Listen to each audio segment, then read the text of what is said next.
Full meeting. ఇంకొక పక్కన files clearance దగ్గర నుంచి బెస్ట్ ప్రాక్టీసెస్ వరకు అన్ని కూడా చర్చించాం. ఇప్పటి నుంచి ఐ అనే మాట వదిలిపెట్టి ఉయ్ అని అందరం మాట్లాడాల్సిన అవసరం ఉంది. Government as one unit. Government అదే మరిగా లాస్ట్ మైల్ సిటిజన్కి మనం సర్వీస్ చేస్తున్నాం. Either police or bureaucracy, civil bureaucracy, అదే మరి పాలిటీషియన్స్ అందరం కూడా. అయితే మనందరం ఒక టీమ్గా పనిచేసినప్పుడు ఇంకా మంచి ఫలితాలు వచ్చే అవకాశం ఉంటుంది. అందుకే ఈ సాంప్రదాయానికి కూడా కలెక్టర్ అండ్ ఎస్పీ కోహెషన్తో పనిచేయాలి. జిల్లా magistrate is collector, law and order maintain చేయాల్సిన బాధ్యత ఎస్పీ పైన ఉంటుంది. అదే సమయంలో ఎక్కడైతే కమిషనర్స్ ఉంటారో అక్కడ డిఫరెంట్ పవర్స్ కూడా ఉన్నాయి. అయితే ఈరోజు మనం ఒక మంచి మార్పు కోసం ముందుకు పోతున్నాం. చాలా వరకు ప్రజల్లో కూడా ఒక నమ్మకం కలిగించాం, ఒక భరోసా ఇచ్చాం.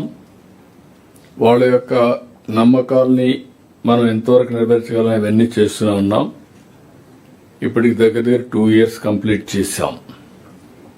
The next 3 years should deliver results bigger than the last 2 years.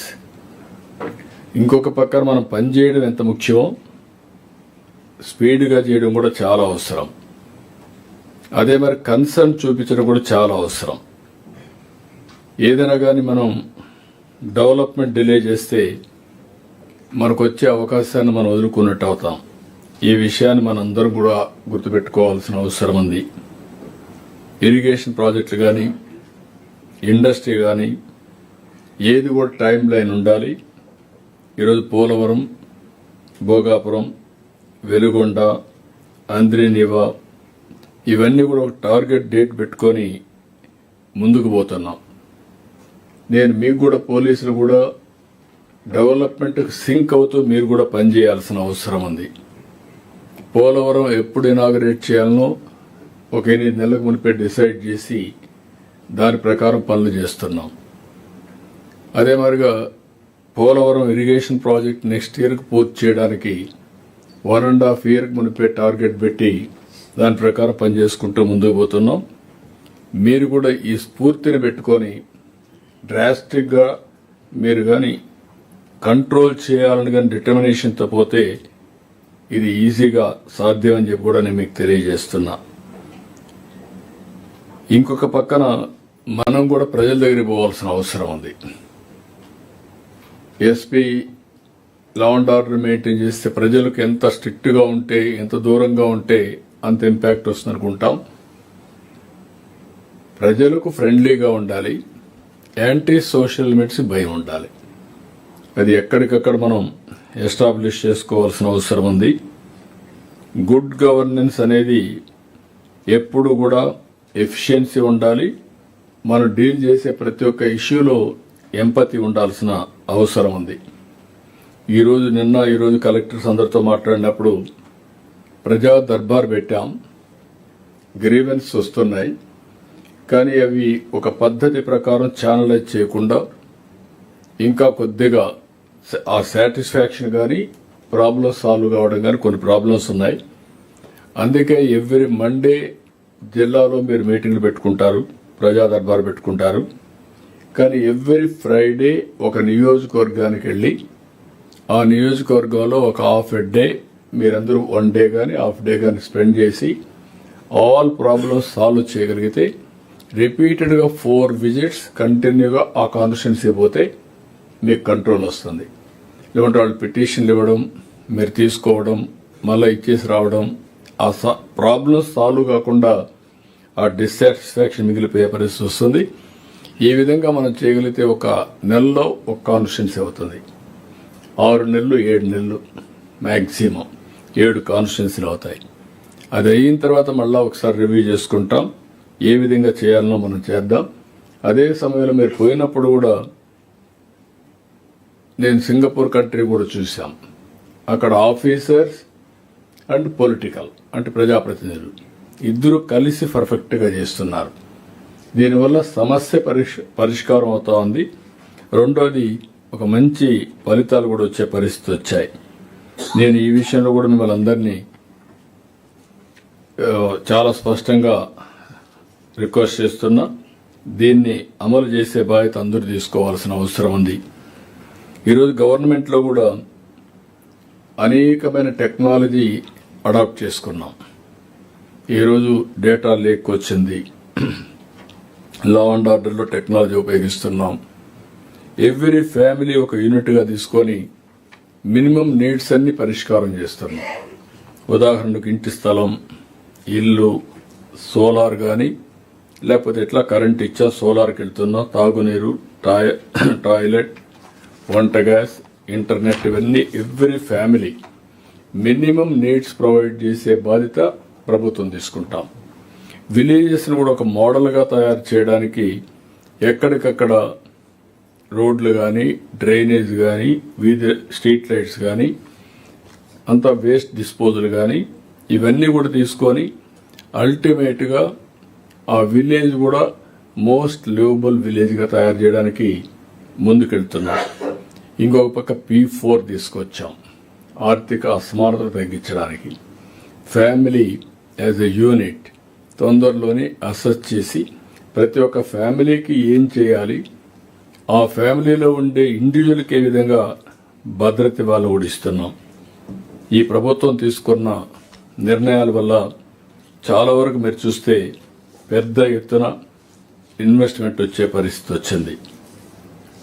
23 నెలల్లో దగ్గర 23 లక్షల కోట్ల రూపాయలంటే ప్రతి నెల 1 lakh crores ఇన్వెస్ట్మెంట్ వచ్చింది. ఇది కానీ కరెక్ట్గా ఇంప్లిమెంట్ చేస్తే 23 లక్షల మందికి ఉద్యోగాలు వస్తాయి. This is a big game changer. అయితే దీనికి లా అండ్ ఆర్డర్ ఉండాలి. ల్యాండ్ ఎక్విజిషన్ చేసేటప్పుడు కానీ లేకపోతే యాంటీ సోషల్ ఎలిమెంట్స్ కావాలని అడ్డం పడే పరిస్థితున్నప్పుడు కానీ, కన్స్ట్రక్షన్ అప్పుడు కానీ రైతులతో డీల్ చేయడం చాలా ఈజీ.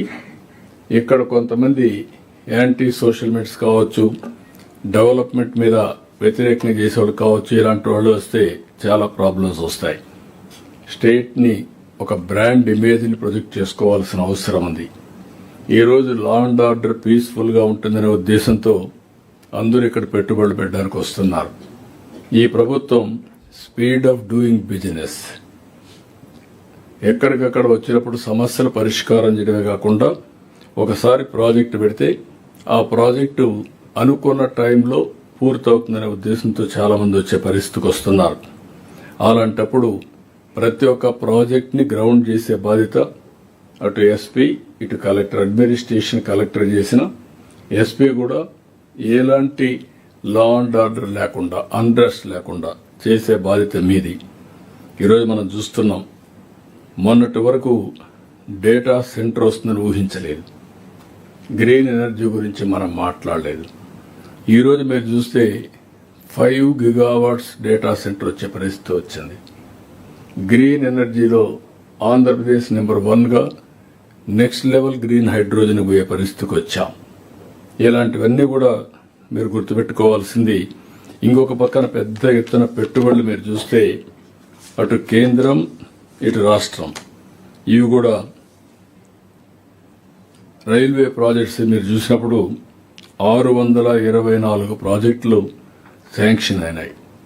64,417 కోట్ల రూపాయలు పెట్టుబడులు పెడుతున్నారు. అంటే మొత్తం ఇన్వెస్ట్మెంట్ పెడుతున్నారు. ఎవ్రీ ఇయర్ 15,000 నుంచి 20,000 కోట్ల రూపాయల వరకు డిపార్ట్మెంట్ ఇన్వెస్ట్ చేసే పరిస్థితి వస్తుంది. అది కాకుండా ఇంకొక పైప్ లైన్లో 44 ఉన్నాయి. ఈ 44 కానీ పూర్తయితే 2,66,000 కోట్ల రూపాయలు అదనంగా పెట్టే పరిస్థితి వస్తుంది. ఇప్పుడు ఇచ్చాపురం దగ్గర నుంచి చెన్నై వరకు 2 లేన్ ఉంటే దాన్ని 4 లేన్ చేస్తున్నారు. వన్స్ 4 లేన్ వస్తే ఈ ట్రాక్ మీద ఫాస్ట్ ట్రైన్స్ కానీ, రైల్ కార్గో కానీ ఇవన్నీ పెద్ద ఎత్తున చేసే అవకాశాలు వస్తాయి. అంటే ఇవన్నీ కూడా మళ్ళీ లా అండ్ ఆర్డర్ కానీ ఏమాత్రం ఇబ్బంది వచ్చినా, అడ్మినిస్ట్రేషన్లో కూడా చిన్న చిన్న సమస్యలు వచ్చినా ఇవన్నీ డిలే అయ్యే ప్రమాదం వస్తుంది. ఇంకొక పక్క నేషనల్ హైవేస్ మీరు చూస్తే 64 నేషనల్ హైవే ప్రాజెక్టు జరుగుతున్నాయి. 1,03,667 కోట్ల రూపాయలు ఇన్వెస్ట్ చేసే పరిస్థితికి వస్తున్నారు. ఈ 2 డిపార్ట్మెంట్లో డబ్బులు ఉన్నాయి. రెండు కలిపి 40,000 కోట్ల రూపాయలు ఫర్ ఇయర్ ఖర్చు పెట్టబోతున్నారు. వన్స్ ఈ 2 కానీ పూర్తయితే మేజర్ ఇన్వెస్ట్మెంట్ మన రాష్ట్రానికి వచ్చే పరిస్థితి వస్తుంది. లాజిస్టిక్స్లో మనకు ఎనలేని ఫెసిలిటీ వచ్చే పరిస్థితి వస్తుంది. ఇది కాకుండా ఒక R&B మీరు చూస్తే I&I R&B దీంట్లో కూడా 10,000 కోట్లు ఖర్చు పెట్టబోతున్నాం. పోర్ట్స్ కానీ, ఎయిర్పోర్ట్స్ కానీ, రోడ్స్ కానీ, ఇవన్నీ కూడా, ఇంకో పక్కన ఫిషింగ్ హార్బర్స్ కానీ, ఇవన్నీ కూడా దగ్గర ఒక 10,000 కోట్లు సంవత్సరానికి ఖర్చు పెడుతున్నాం. ఇవన్నీ ఎందుకు చెప్తున్నానంటే, ఇంత పెద్ద ఎత్తున పెట్టుబడులు పెట్టినప్పుడు దాన్ని లాజికల్గా తీసుకుపోయే బాధ్యత, అదే సమయంలో ఎలాంటి లా అండ్ ఆర్డర్ లేకుండా, సమస్యలు లేకుండా చేసే రెస్పాన్సిబిలిటీ మన మీద ఉంది. ఇప్పుడు రాష్ట్రంలో మీరు చూస్తే మొత్తం 794 ప్రాజెక్టులు, దగ్గర 22,25,000 కోట్ల పెట్టుబడి, 23,75,000 కోట్ల రూపాయల మందికి ఉద్యోగాలు.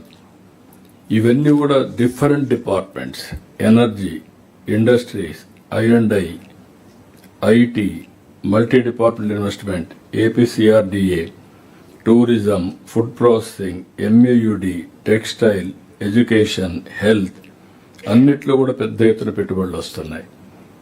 ఇంకా 3 years ఉంది. ఈ 2 yearsకి వచ్చిన ఇన్వెస్ట్మెంట్ని లాజికల్గా తీసుకుపోవడం ఒక యాంగిల్, మళ్ళీ వచ్చే పెట్టుబడుల్ని మనం ఎక్కడికక్కడ అట్రాక్ట్ చేస్తూ ముందుకు పోవాల్సిన అవసరం ఉంది. ఇంకొక పక్క ఇరిగేషన్ కూడా చాలా స్పష్టంగా ఒక టార్గెట్ పెట్టుకున్నాం. నేను ముందే చెప్పాను, పోలవరం ప్రాజెక్టు పూర్తి చేస్తే that will be a big asset for the state. Polavaram ఒక వరంగా తయారవుతుంది. పోలవరాన్ని పూర్తి చేయడమే కాకుండా అటు శ్రీకాకుళం వరకు అనుసంధానం చేసుకుని ఉత్తరాంధ్ర సుజల స్రవంతి ద్వారా, అదే మరి ఇప్పటికే కృష్ణానది తీసుకొచ్చాం. రేపు నల్లమల సాగర్ గాని తీసుకుపోతే పెద్ద ఎత్తున వెసులుబాటు వచ్చే పరిస్థితి వస్తుంది. ఇక్కడ అన్నీ కూడా మీరు చూసినప్పుడు పోలవరం నుంచి ఈ సంవత్సరం అనకాపల్లి వరకు నీళ్లు ఇస్తున్నాం ఎడమ కాలువ ద్వారా. ఇంకో పక్క వెలుగొండ ఈ సంవత్సరం పూర్తి చేస్తాం. పెండింగ్ ఉన్న అన్ని ప్రాబ్లమ్స్ అన్నీ కూడా అటెండ్ అవుతున్నాం. ఇవన్నీ కూడా నేరేడు బ్యారేజ్ ఎన్నేళ్ళ నుంచి, 50 సంవత్సరాల నుంచి పెండింగ్ ఉండే ఇష్యూ ఇది. ఈరోజు కూడా క్లియర్ అయింది. ఈ సంవత్సరం దానికి కూడా వర్క్ స్టార్ట్ చేయబోతున్నాం.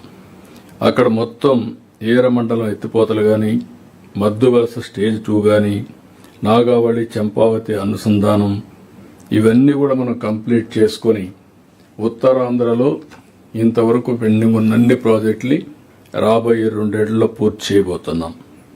ఇంకొక పక్కన ఇక్కడ రాయలసీమలో కూడా అంద్రి నీవా, ఇది కూడా అంద్రి నీవా వరకు పోవాలి. ఇంతవరకు అక్కడికి పోలేకపోయాం. ఈ సంవత్సరం నీవాకు కూడా దీన్ని పూర్తి చేసే పరిస్థితికి వస్తున్నాం. కడాన అందిరి శ్రీశైలం నుంచి ఏదైతే కళ్యాణ్ డ్యామ్ వెంకటేశ్వర స్వామి పాద చెంతాలకు తీసుకొచ్చి పరిస్థితి వచ్చింది. అంటే శ్రీశైలం అక్కడి నుంచి వెంకటేశ్వర స్వామి దగ్గరికి ఈ ప్రాజెక్టు కూడా ఈ సంవత్సరం పూర్తి చేస్తున్నాం. ఇలాంటివి 1-2 ప్రాజెక్ట్స్ కాదు, ఒక 25 ప్రాజెక్ట్స్కి మనం ముందుకు తీసుకుపోవాల్సిన అవసరం ఉంది. కాటన్ బ్యారేజ్ గేట్స్ అన్ని కూడా జూన్ 26కి పూర్తి చేయాలని, పోలవరం ఎడమ కాల్వ జూలై 26కి చేయాలని, గుంటూరు ఛానల్ ఆధునీకరణ జూలై 26కి, వెలుగొండ ఫేజ్ 1 ఆగస్టు 26, తుంగభద్ర కొత్తగా గేట్ లైన్ని పెట్టి July 26, Veruru branch August 26, Paleru reservoir August 26, Nered barrage foundation November 26, Madduvalasa stage 2 27 జనవరికి పూర్తి చేయాలని, ఈరమండలం ఎత్తిపోతల పథకం ఏప్రిల్ 27, నాగావళి చంపావతి నదులనుసంధానం జూన్ 27, పోలవరం జూన్, దానికంటే ముందే ఆ పరిస్థితిని బట్టి ప్రాజెక్ట్ ఈజ్ రెడీ, దాన్ని బట్టి అక్కడ వచ్చే గోదావరి పుష్కరాలను బట్టి డిసైడ్ చేసుకుంటాం. Budameru flood protection June 27, Muktyala ఎత్తిపోతల పథకం ఇది కూడా జూన్కి పూర్తి చేయాలని next year, Vamsadhara stage 2 Hiramandalam reservoir July 27, Chintalapudi పథకం స్టేజ్ 1 జూలై 27, హంద్రి నీవా అడవిపల్లి వరకు జూలై 27, అక్కడి నుంచి నేరుగా మూలపల్లి చిత్తూరు కూడా తీసుకెళ్తున్నాం. తోటపల్లి డిస్ట్రిబ్యూటర్స్ కూడా జూలైలో పూర్తి చేస్తాం. మడకసిర బ్రాంచ్ కెనాల్ వైడనింగ్ కూడా పూర్తి చేస్తున్నాం 27 డిసెంబర్కి. జంజావతి రిజర్వాయర్ని డిసెంబర్ 27కి, వేదవతి కూడా జూన్ 28, భైరవాని తిప్ప అప్పర్ పెన్నార్ జూన్ 28 పూర్తి చేయాలని. ఇవన్నీ కూడా మీరు గుర్తుపెట్టుకోవాల్సిన ఇన్ని ప్రాజెక్టులు జరిగినప్పుడు జిల్లా అడ్మినిస్ట్రేషన్ ఎక్కడ కూడా ల్యాండ్ ఎక్విజిషన్ కానీ ఎలాంటి సమస్యలు లేకుండా మీరు చేయాల్సిన అవసరం ఉంది. ఇంకొక పక్క కలెక్టర్స్ కూడా కోఆపరేట్ చేసుకొని మనం ముందుకు పోవాల్సిన అవసరం ఉంది. ఈ 2 రోజుల్లో నేను ఇవన్నీ కూడా నా వరకు నాలెడ్జ్ ఉంటే చాలదు, మీ అందరూ కూడా సెన్సిటైజ్ కావాల్సిన అవసరం ఉంది. ఒక పెద్ద ఎత్తున ప్రభుత్వం చేసే అభివృద్ధి, ప్రైవేట్ ఇన్వెస్ట్మెంట్స్ ఇవన్నీ కూడా ముందుకు పోయే పరిస్థితి వస్తుంది. ఒక టైం బౌండ్ ప్రోగ్రాం పెట్టుకొని మనం ముందుకు పోతున్నాం. దయచేసి జిల్లాలో ఉండే అడ్మినిస్ట్రేషన్, కలెక్టర్, ఎస్పీ, ఆ జిల్లాలో ఉండే ప్లానింగ్ బోర్డు చైర్మన్, ప్రజాప్రతినిధుల్ని మంచి పనులకు పొలిటికల్గా ఎంతవరకు ఇన్వాల్వ్ చేయాలని చేసి ప్రజల్లో ఒక మార్పు తీసుకురావాల్సిన అవసరం ఉంది. ప్రజలకు మంచి జరిగే విధంగా ముందుకు పోవాల్సిన అవసరం ఉంది. కొంతమంది కలెక్టర్స్ నేను చూశాను, వండర్ఫుల్ ఎక్స్పీరియన్స్. ఒకసారి ప్రాజెక్ట్ చెప్తారు పరిగెత్తు, వాళ్ళు ఓనర్షిప్ తీసుకుంటున్నారు. అలాంటి జిల్లాల వల్ల వచ్చే ఇన్వెస్టర్స్లో కూడా వారిలో చాలా వరకు పాజిటివ్ యాటిట్యూడ్ వస్తూ ఉంది. That is a very good thing. మీరు కూడా కలెక్టర్స్ గుర్తుపెట్టుకోవాలి, కొన్ని జిల్లాల్లో నాకు కొన్ని సమస్యలు కూడా ఉన్నాయి. ఎందుకు ఏ మాట వాడుతున్నానంటే రాయలసీమలో ప్లెంటీ ఆఫ్ ల్యాండ్ ఉంది. ఇక్కడ రాజధానిలో కూడా ల్యాండ్ ఇచ్చారు కాబట్టి పెద్ద ఎత్తున డెవలప్మెంట్ జరుగుతున్నాయి. బాగా డెవలప్ అయినటువంటి గోదావరి జిల్లాల్లో ల్యాండ్ కొరత ఉంది. ల్యాండ్ కొరత ఉండేది ఇక్కడ అభివృద్ధి కొంతవరకు ఇండస్ట్రీ కానీ టూరిజం కానీ ఇలాంటి రావడానికి కొంచెం ప్రాబ్లం వస్తుంది. దీన్ని ఏ విధంగా ఓవర్కమ్ కావాలనో ఇవన్నీ ఓవర్కమ్ కావాల్సిన అవసరం ఉంది. మీరు ప్రజల్లో చర్చ చేయాల్సిన అవసరం ఉంది. కనీసం నేనేదో కొన్ని వేల ఎకరాలు వాళ్ళు ఇమ్మని నేను అన్నగాని వాళ్లే ముందుకొచ్చి ఎక్కడికక్కడ ఇండస్ట్రీ పెట్టడానికి ల్యాండ్ పూలింగ్లో వచ్చి వాళ్లే డెవలప్ చేసుకుంటే మనం బెనిఫిట్స్ ఇస్తాం, ఇన్సెంటివ్స్ ఇస్తాం.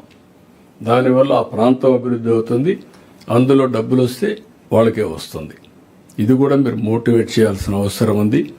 ల్యాండ్ పూలింగ్ ఇది బెస్ట్ వే, నో లిటిగేషన్. కాకపోతే land acquisition win win situation. ఈ 2 విషయాలు మీరు గుర్తుపెట్టుకొని ముందుకు పోవాల్సిందిగా మరొకసారి కోరుకుంటూ, ఈరోజు చాలాసార్లు కలెక్టర్స్ కాన్ఫరెన్స్ చేశాం, కానీ అన్నింటికంటే భిన్నంగా ఈసారి జరిగింది. చాలా లోతుగా డిస్కస్ చేశాం. అటు కలెక్టర్స్ని కానీ ఇటు ఎస్పీలను కానీ కొన్ని టాస్క్ ఫోర్స్ కూడా పెట్టుకున్నాం. బెస్ట్ ప్రాక్టీసెస్ని ఇంకా మాస్టరైజ్ చేసి రాష్ట్రం మొత్తం స్కేలింగ్ చేయడానికి, లేకపోతే మీరు హ్యాండ్ హోల్డ్ చేయడానికి ఆ కార్యక్రమాన్ని కూడా పెట్టుకున్నాం. ఫస్ట్ టైం నా రాజకీయ అనుభవంలో ఒక కలెక్టర్ని ఇంకొక జిల్లాకు మెంటరింగ్గా, ఒక ఎస్పీని ఇంకొక జిల్లాకు బెస్ట్ ప్రాక్టీసెస్ మెంటరింగ్గా పెట్టుకోవడం ఫస్ట్ టైం.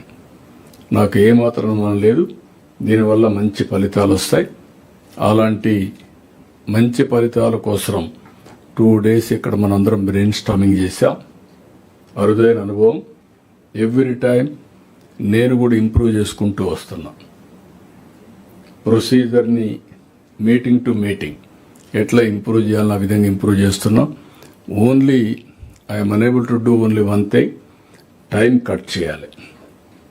నెక్స్ట్ కలెక్టర్స్ కాన్ఫరెన్స్లో మ్యాక్సిమం 6 to 7 hours కంటే ఉండకుండా 2 days కలిపి 12 లేకపోతే 13 గంటల్లో పూర్తి చేసేట్టుగా 10 to 5 చేసేది పెడితే పర్ఫెక్ట్గా వస్తుంది. అది కూడా అసాధ్యం కాదు. మీరందరూ ప్రిపేర్ అయితే అన్ని పనులు అనుకున్నట్టు మీరు చేస్తూ ఉంటే ఇక్కడ ఇంత డిస్కషన్ కూడా అవసరం.